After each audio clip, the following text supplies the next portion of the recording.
1857 की क्रांति की तैयारियां झांसी में भी शुरू हो गई थीं।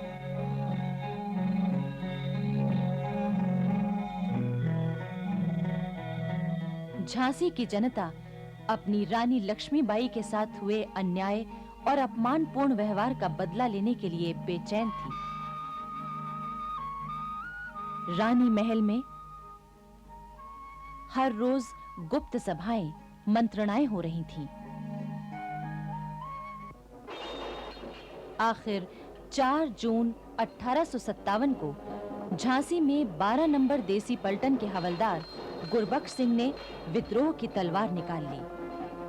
क्रांतिकारी सेना ने तोपखाने और खजाने पर कब्जा कर लिया।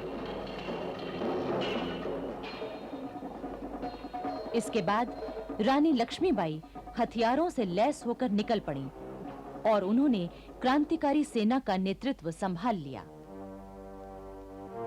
झांसी में चारों ओर विद्रोही सेना फैल गई और अंग्रेजों के हाथ से सत्ता छीन ली गई। 7 जून को क्रांतिकारी सेना ने झांसी के किले पर हमला किया। इस हमले का नेतृत्व कर रहे थे रिसालदार काले खां और तहसीलदार मोहम्मद हुसैन। किले के अंदर मौजूद हिंदुस्तानी सिपाहियों ने भी विद्रोह कर दिया।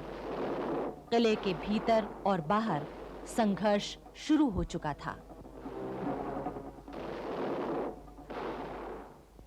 8 जून को रिसालदार काले खां के हुक्म से किले के अंदर मौजूद 67 अंग्रेज पुरुष, स्त्रियों और बच्चों को मौत के घाट उतार दिया गया।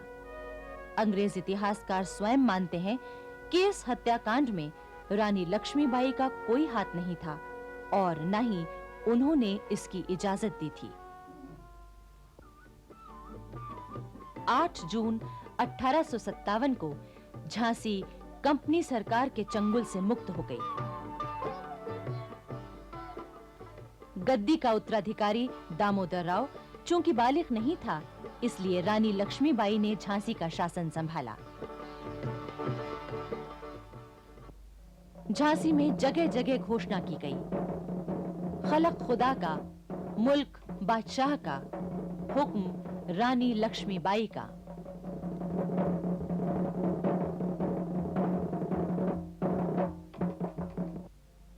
रानी लक्ष्मीबाई ने बड़ी सूझबूझ और समझदारी से शासन संभाला। वो दरबार में एक विशेष कक्ष में बैठती थीं। उस कक्ष के बाहर सोने के काम की चिकें पड़ी रहती थीं। द्वार के बाहर 2 द्वारपाल चुस्त पोशाकों में खड़े रहते। दीवान लक्ष्मण राव राज्य के आवश्यक कागज पेश करते और रानी उस पर अपना निर्णय सुनाती।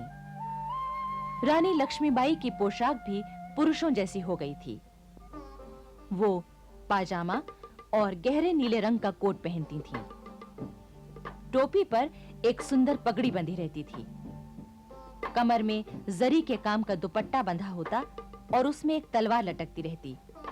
उसके साथ ही दमिश्क की बनी नक्काशीदार चांदी मढ़ी पिस्तौल भी लटकती रहती थी।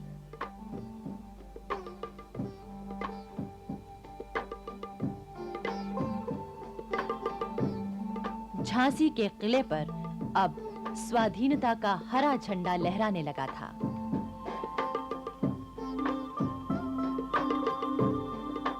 रानी लक्ष्मीबाई ये भी जानती थी कि उन्हें झांसी की आजादी की रक्षा के लिए हर वक्त तैयार रहना चाहिए। वो सेना तैयार करने लगी। लोगों को युद्ध का प्रशिक्षण दिया जाने लगा। पुरुषों के साथ-साथ कई स्त्रियां भी युद्ध कला और शस्त्र संचालन की कला सीखने लगीं। इनमें रानी की 2 सहेलियां सुंदर और मुंदर भी थीं। रानी ने क्रांतिकारी सिपाहियों के नेताओं से भी संपर्क बनाए रखा और उनकी खबरें प्राप्त करती रहीं। उधर अवध में भी क्रांति की पूरी तैयारियां थीं। इतिहासकार लिखते हैं कि क्रांति की तैयारियां जितनी अच्छी अवध में थीं, उतनी देश में कहीं नहीं थीं। हजारों मौलवी और हजारों पंडित स्वाधीनता के युद्ध के प्रचार में लगे हुए थे। वो एक-एक बैरक में जाकर सिपाहियों से बातचीत करते। हर गांव, गली मोहल्ले में जाकर पंडित जी और मौलवी साहब आजादी की लड़ाई के लिए जनता को तैयार कर रहे थे। लखनऊ में 13 मई को मेरठ की क्रांति की और 14 मई को दिल्ली की क्रांति की खबरें आईं।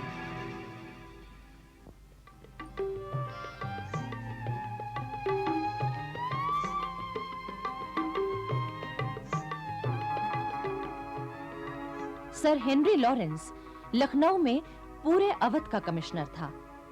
उसने क्रांति की खबरें मिलते ही मुकाबले की तैयारी शुरू कर दी।